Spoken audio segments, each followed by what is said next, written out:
It's Wheezy here. That sound you heard was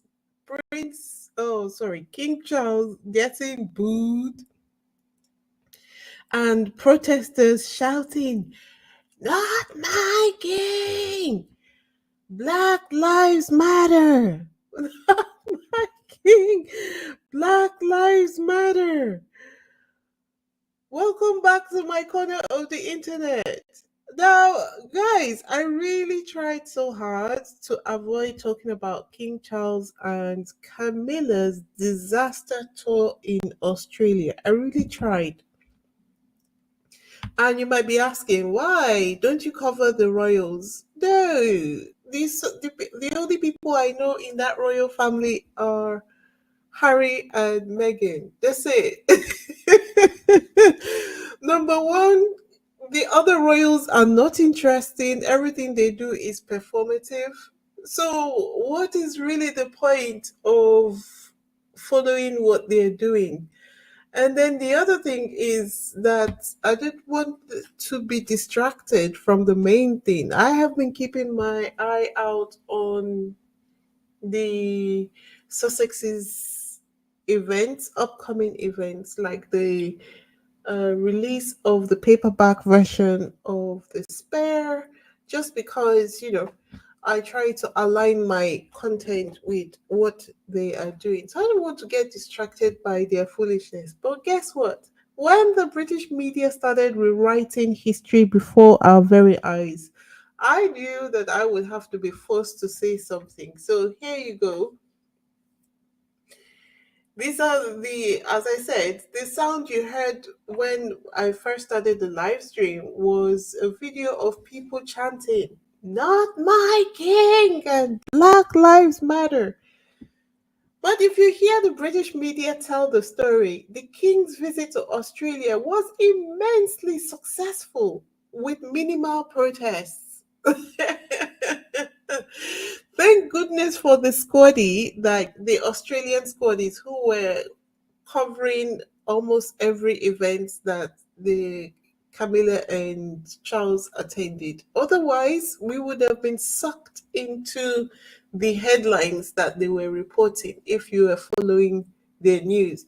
But for the purposes of debunking their foolishness, let's talk about what's really gone down and how it really happened, shall we?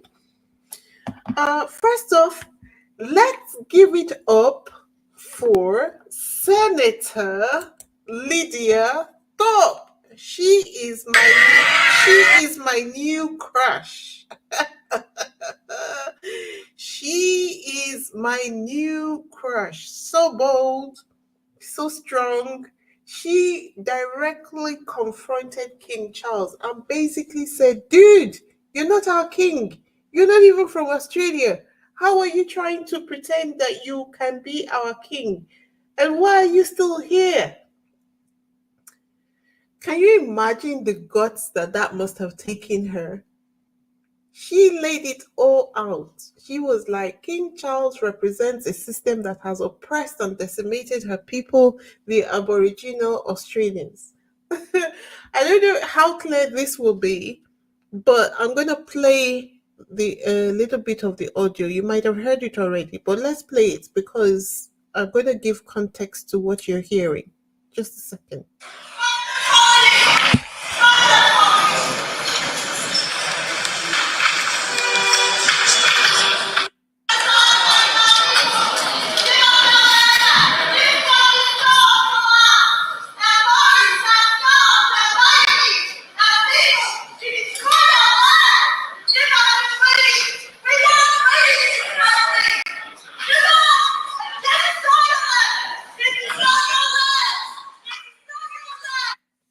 Yes, guys, she went totally off. She went off on King Charles. She totally told him off. What was she saying? You're not our king. You're not sovereign. You're not our king. You're not sovereign. You committed genocide against our people. Give us our land back. Give us what you stole from us, our bones, our skulls, our babies, our people. You destroyed our land. Give us a treaty. And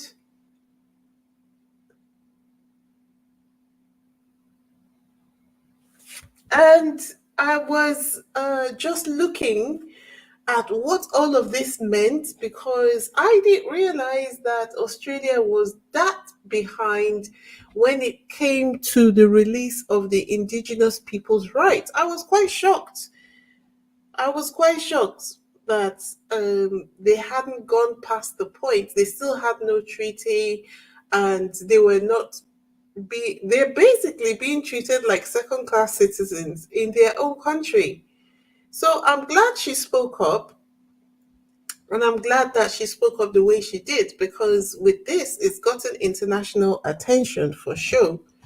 And so she achieved her goal. And I hope that she'll be able to use the momentum to do something to advance the cause.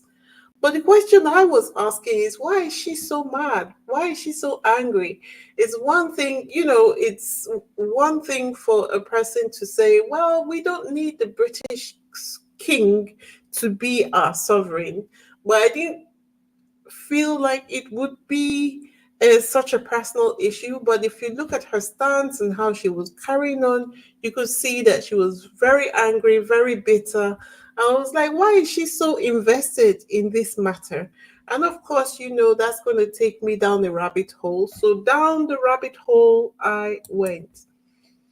It's not a deep rabbit hole, luckily. I found this article of The Guardian. Guardian is one of the papers. In fact, they need to win all the awards that are available in the UK to be won, just because from time to time they do pull offs and write some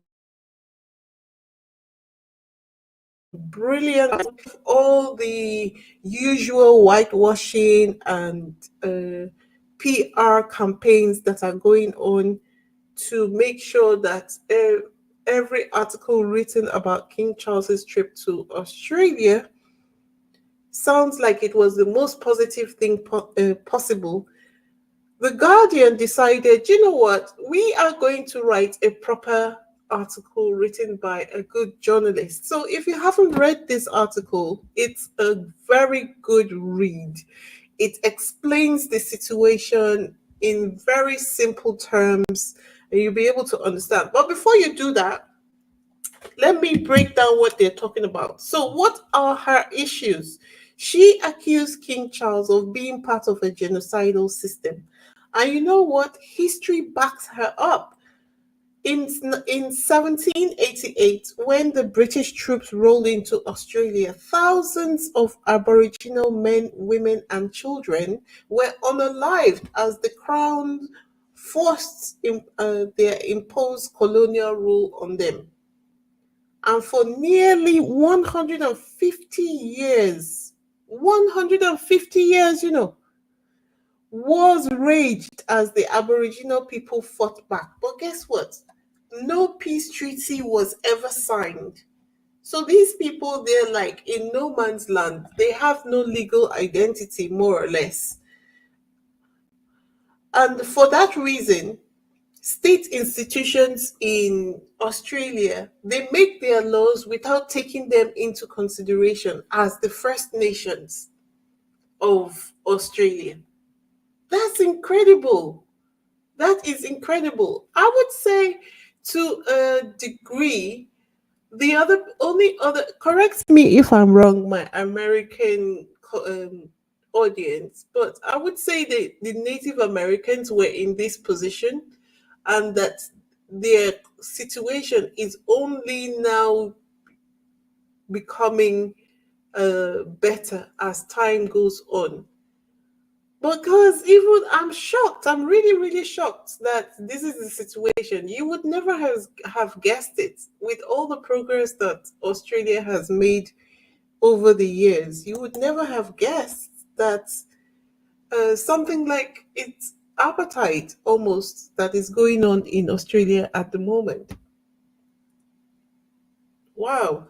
And if that didn't tick you off, the other thing she was talking about was the stolen generation. Aboriginal kids, what is the stolen generation? Okay, so the Aboriginal kids were literally snatched from their families under assimilation policies which were propagated by the government, because you had the white people who had gone to have affairs with the Aboriginal people, then give producing half castes children, and the government thought to themselves, well, let's take these half caste children and reallocate them to families that will better be able to take care of them. Just like that. And these kids were taken away, placed in institutions, taught to despise their own heritage. It was literally psychological warfare, and it lasted until the 1970s. 1970s was just about 50 years ago. So, yeah, not ancient history. This is relatively recent history that we're talking about. This is my strong woman here. And of course, as I said, the media, they try to spin this situation. Of course, when there are issues like this, they have the people within the country who try to suppress the real news that is going on. They cover it up with all sorts of things. And they didn't, of course, now have spun they're trying to, but all the people who attended all the Australian squaddies, they were all over it times 10 and a half. They were all over it times 10 and a half, because every time the Daily Mail or any of the British newspapers was trying to print something and they're trying to go too far, and then someone is posting a video debunking whatever that article is saying, and then they have to go and change their article. So yeah, it's been fun on the Twitter streets as the Sussex squad, as usual, the nightmare of the British press, have been keeping them honest because they really wanted to twist things around. So they tried their best to discredit her. I'm talking about the senator now. They tried their best to discredit her. What's her name? Kay Burley had her on an interview, trying to make it seem like, why were you so disrespectful, blah blah blah blah blah. And she was like, when the people were coming into my country pillaging and doing all the things that they were doing, did they take permission from us? Were they polite? Well, that's a good question. He is your king. He's not my king. This is what I'm saying. So don't tell me to be polite. Don't tell me to be polite. They tried to paint her as the angry black woman, but she was not having it. She came ready and she was dropping receipts left and right. Honestly, the media didn't stand a chance. Listen to this. We have 24,000 Aboriginal and Torres Strait Islander children in out-of-home care in 2024. It's worse than the stolen generation. We have over 600 deaths in custody that we know about. That does not include babies who've died in the system. So without justice, what do we have? We have no peace. I've written to the King a number of times. He's ignored me every time. I wanted to have a respectful conversation and meeting about the plight of our people and what we want, what my old people have told me all of my life, and that wasn't afforded to me. So I did that for my people. I did that for my grandmother, and I wanted the world to know that we need a treaty here. And we want an end to this ongoing war against First Peoples in this country. There are many people who respect what you're saying, but don't respect how you delivered it. For example, former Senator Nova Peris said, if you weren't on board with this, you shouldn't have accepted your position in the Senate in the first place. What do you say to that? I don't subscribe to assimilating myself into the colonial structure. I will be there for another 3 years, everybody. So, get used to truth-telling. My approach unfortunately might upset a few people. But how else do you get your message across when we're continually shut down as Black women? The only people they want to hear from are ones that conform and speak nicely, but do nothing about getting justice for our people. I'm not looking to be re-elected. I'm looking to get justice for my people. And I thought to myself, boom, my girl. It seems to be the year of the truth teller. Honestly, I was so impressed by her strength. And I was a bit worried that she's going to suffer repercussions now because, of course, they like to suppress anyone who is coming out to tell the truth. You look at the British media, though, jumping to Charles's defense. Oh, well, what else do you expect them to do? But jumping to his defense, they gave us the ultimate PR move. As soon as someone even hints that maybe their attitude is not altogether kosher, the next thing they do is they go and find someone to take a photograph with. So they found the survivor of the stolen generation of to hug. Yes, the hug is going to change his life. The hug is going to change the life of his family. The hug is going to change things around him. King Charles hugged him during his visit to the National Center for Indigenous Excellence.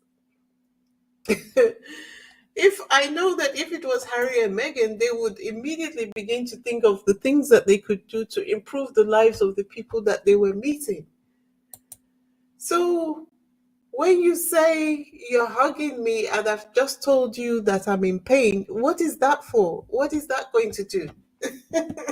What is that going to do? Anyway, for those people who have been hearing me say stolen generation and they don't know what I'm talking about, just say it again for those people who are just joining us. The stolen generation refers to the indigenous children who were forcibly removed from their families by the government in the 1900s. These children were denied their culture, language, and even their names, guys. Their names.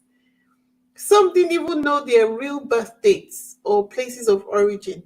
Imagine being stripped away from your family, and then when you're older, you can't even find them because the government didn't bother to keep any records when they were taking you away. Like they literally kidnapped these children.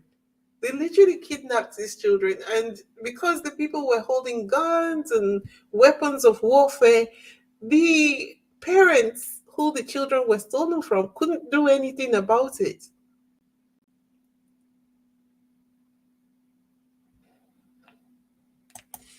Before we continue, if this is your first time on this channel, please hit the subscribe button, the like button, and leave a comment or two on the comment section. If you have visited before and you have not yet subscribed, let today be the day you decide to subscribe, okay?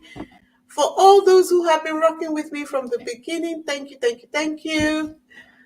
Don't forget to leave a comment in the comment section and engage. Don't be shy. Don't be scared.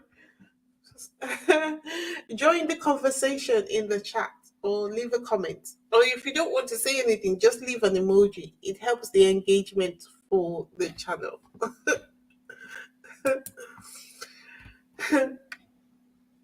So, if you, I'm going to drop the video of that event of the protests on my Instagram page. If you have not already seen it, or if you want to take the time to study it, it's going to be there.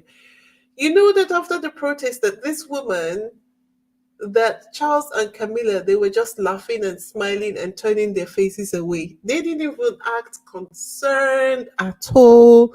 They didn't even stop and say, what is she talking about? Nothing. Nothing. So, with all of these things that I just said to you about the stolen generation, it's no wonder that Lydia is so angry. She is so angry, and shame on the Australian government officials that know the truth but continue to sweep this situation under the carpet. preferring to honor King Charles or any of the other nations rather than taking care of their own. Ah, my God.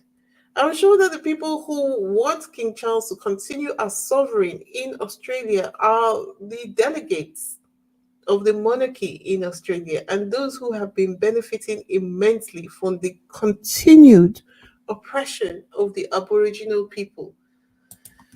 It's just crazy. It's just crazy. When you imagine that these people keep on saying that the African nations are corrupt. What did David Cameron say the other time? Nigeria is so corrupt, is unbelievably corrupt. What about you? You have done everything. You're not just corrupt, you're murderers, you're everything that is bad.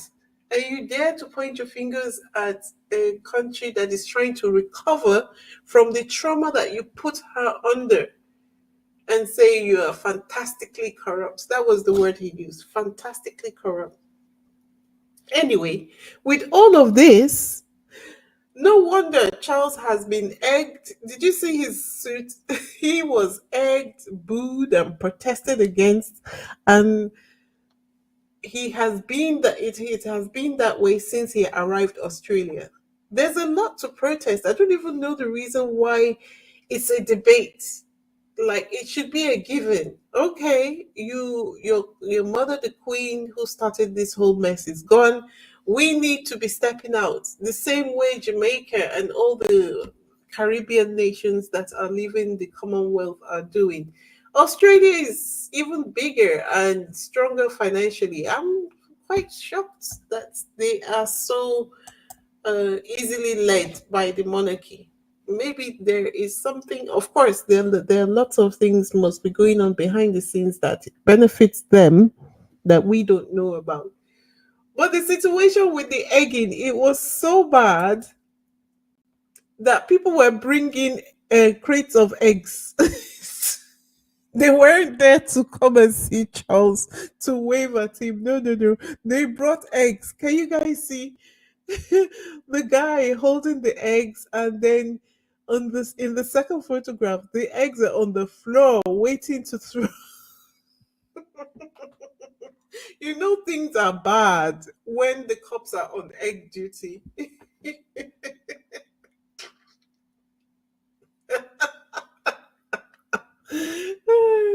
You know things are bad when the cops are on egg duty. Imagine that. When you're talking about these people, of course, there is no way for you not to consider how Harry and Meghan execute their own visits to foreign nations. The difference in how people react to them is just like night and day. Their attitude towards the people as well is absolutely night and day. They are received with warmth, excitement, genuine affection. So, I wonder what's missing from the royal family's formula. What can they do to capture some of Harry and Meghan's magic? Let me know in the comments why you think there's such a stark contrast in how Harry and Meghan and then the other royals are received. I mean, they say that Harry and Meghan cannot execute their travels properly because they are not going to be doing it out of the royal family's office. So how come when the royal family go on tour, it's a disaster, but every time Harry and Meghan do it, it's very well executed. It's well done. They spread joy. Everybody's laughing. Everybody's dancing.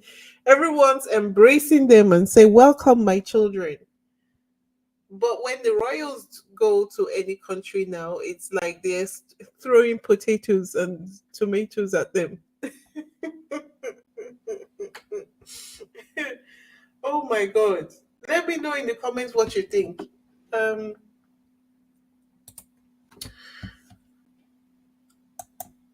Before we wrap up this video, let's talk about Activism Tuesday. So, as you know, Prince Harry and Meghan's battle with the media continues. I suspect that Harry and Meghan post their public engagement activities to give room for King Charles and Camilla so that they won't be accused of hogging the limelight. Harry is just good like that. But today is the last day of the tour, and Random House has dropped the announcement confirming that the paperback version of the Spare, is now available in the States. So lucky you guys who have access to it already. I am chomping at the bit. I can't wait to get it. While they're doing their bit, let's support them by engaging with real factual journalism, right? So that they know, or like they get a reward for putting out real information.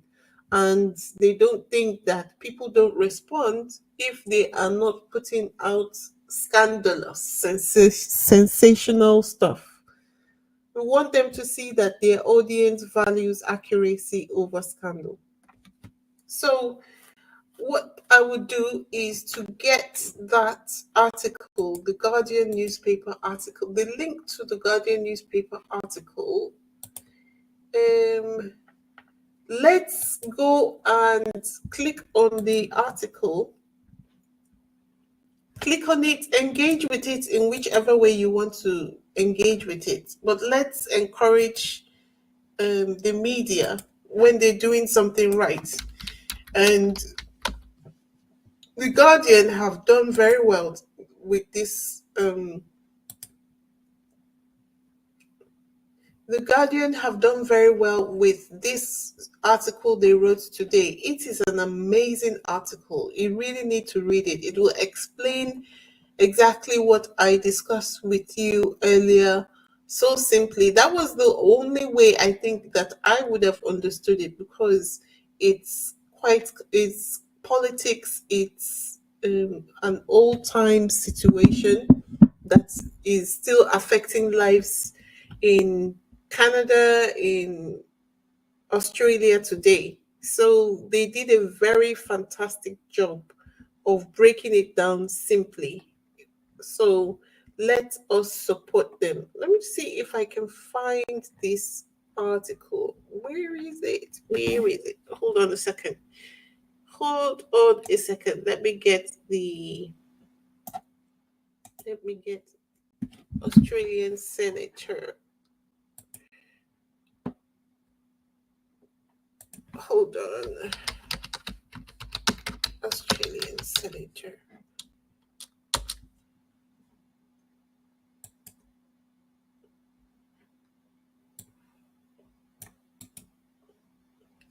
I am just grabbing the link to the article and I'm going to drop it in the chat. Here you go.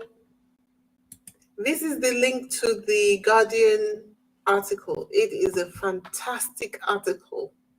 Please engage with it as much as you can so that we encourage the journalists who are actually writing the kind of articles we want to see.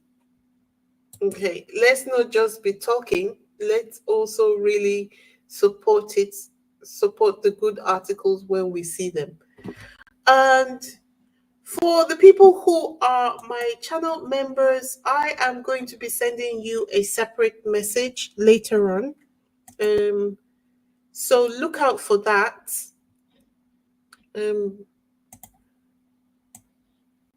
Let me see. Look out for that.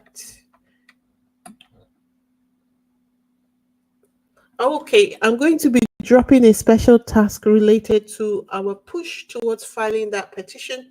So if you want more details on what we're working on and how you can get involved, consider joining the channel membership. You're going to get exclusive updates and insider information on our big projects, okay? It's not a long one this evening, so I am just going to have a look at the comments. Let me see. Lorna, it says,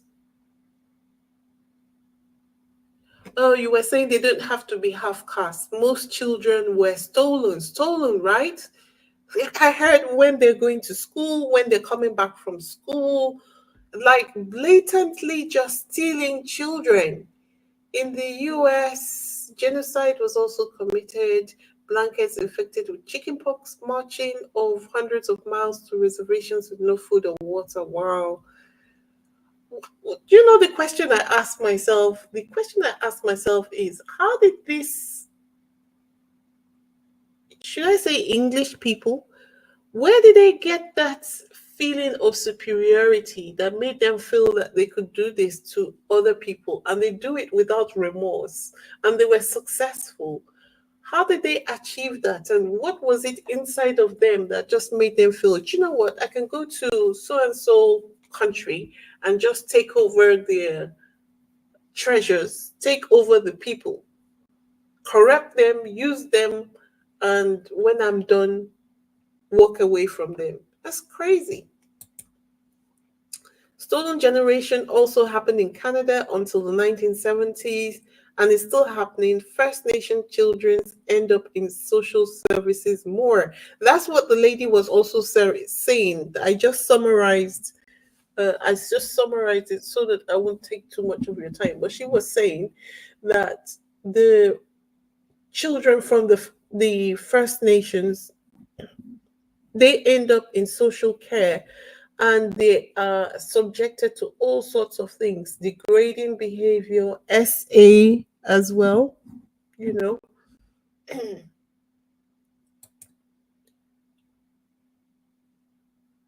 Shared history you see in the US and Australia, common denominator, the British, arrogant monsters. For real, this is what I'm just saying. What was it inside of them that just makes them feel that they can use other human beings and treat them as though they are not humans, that they can own other human beings, take everything that they have, and still hundreds of years later want to continue to be able to do so. And when the people object, you call them crazy.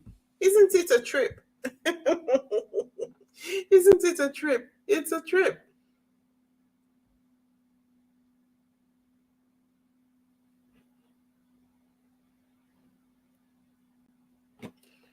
Jesus, with all that superiority, they have done the worst to humanity.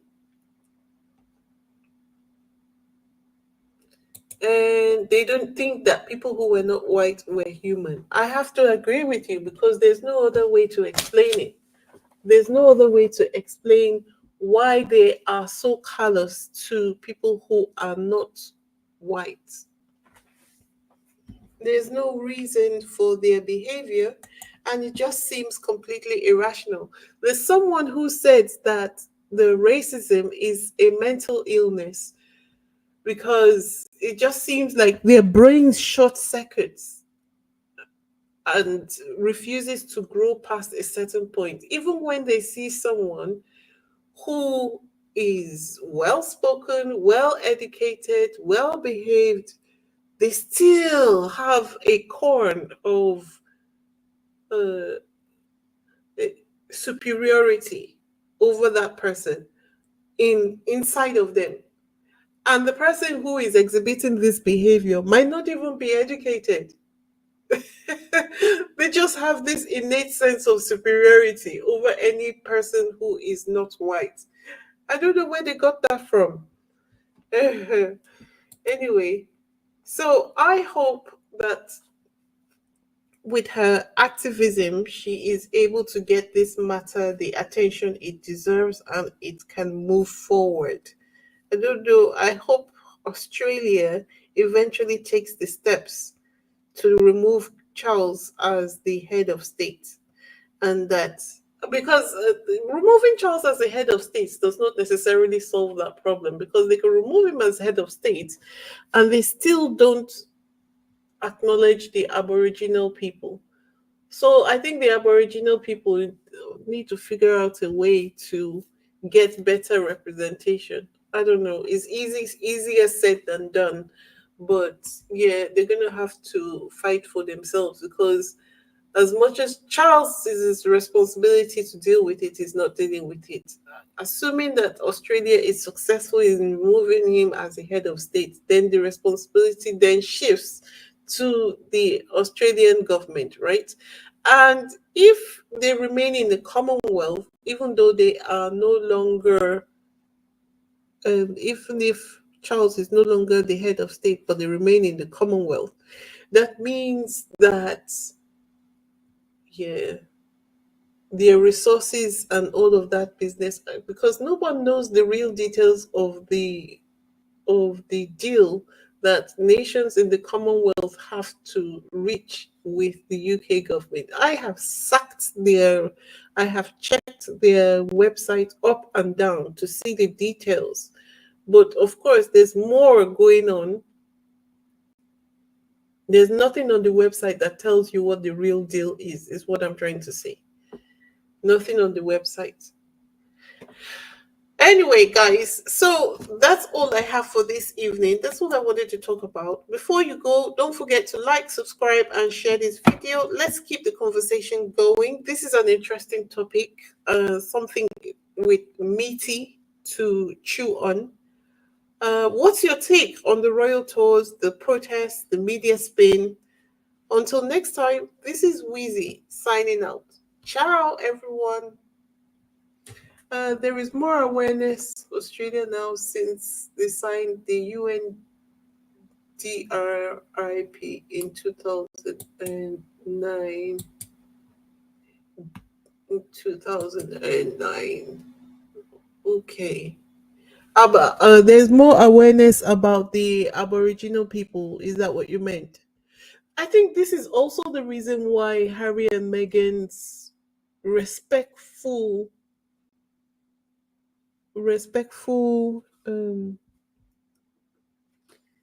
approach to the First Nations in Canada for Invictus was so special, right? Anyway, guys, that's all I have for this evening. Ciao. I might come up tomorrow, I might not, but I need to talk about Liam. There's a lot of information coming out about him and his connections to Didi. Apparently, he was supposed to be a star witness in Didi's case. I am looking into that. Let's see what's going on. Until tomorrow or the next time I come on, have a good evening and good night, guys. Bye.